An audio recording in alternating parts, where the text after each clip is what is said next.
आप मेरे पीछे जो घर देख रहे हैं वो न्यू जर्सी में किसी भी आम सबर्ब के अंदर जो घर होते हैं उनसे मिलता जुलता है।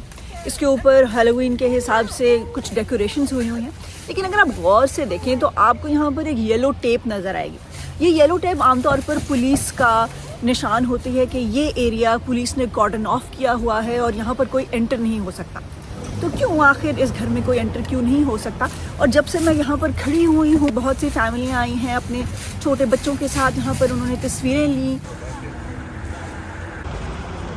तो सवाल ये है कि इस घर में ऐसा क्या खास है और ये एकदम से न्यू जर्सी के लोगों की तवज्जो का मरकज़ क्यों बना हुआ है? 13 अक्टूबर को नेटफ्लिक्स पर एक शो रिलीज़ हुआ जिसका नाम है द वॉचर। द वॉचर एक सच्ची कहानी पर मबनी है और ये सच्ची कहानी टेक प्लेस करती है इस घर के अंदर, 657 boulevard, Westfield, new Jersey. Westfield new Jersey के महंगे इलाकों में से एक है। 2014 में एक ख़ानदान ब्रोडर्स फैमिली ने ये घर $1.3 मिलियन में ख़रीदा, लेकिन इसके फ़ौरन बाद ही उन्हें एक नामालूम शख्स की तरफ से कुछ ख़त आना शुरू हो गए, जिनसे ये पता चलता था कि ख़त लिखने वाला उनकी एक्टिविटीज़ पर कड़ी निगाह रखे हुए है। 657 बुलेवार्ड बड़ी बेचैनी से आपके इंतज़ार में है। बहुत ज़्यादा साल हो गए जब से इसकी राहदारियों ने जवान खून देखा है। क्या इस घर के राजों ने अपने आप को अभी आप लोगों पर आश्कार किया है? क्या ये जवान खून बेसमेंट में खेलेगा या उन्हें वहाँ अकेले जाते हुए डर लगता है?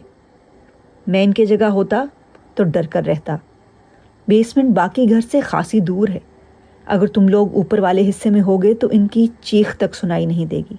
2019 में ब्रॉडर्स खानदान ने बहुत मुश्किलों के बाद इस घर को $4 लाख नुकसान पर बेच दिया। ताहम तमाम तर तफ्तीश के बावजूद ये कभी पता ना लग सका कि वो ख़त उन्हें कौन भेजता रहा। नेटफ्लिक्स का शो द वॉचर इस सच्ची कहानी के साथ साथ कुछ फर्जी कहानियों को जोड़कर बनाया गया है और इस हैलोवीन इसने बहुत सी लोगों की इमेजिनेशन को कैप्चर कर रखा है।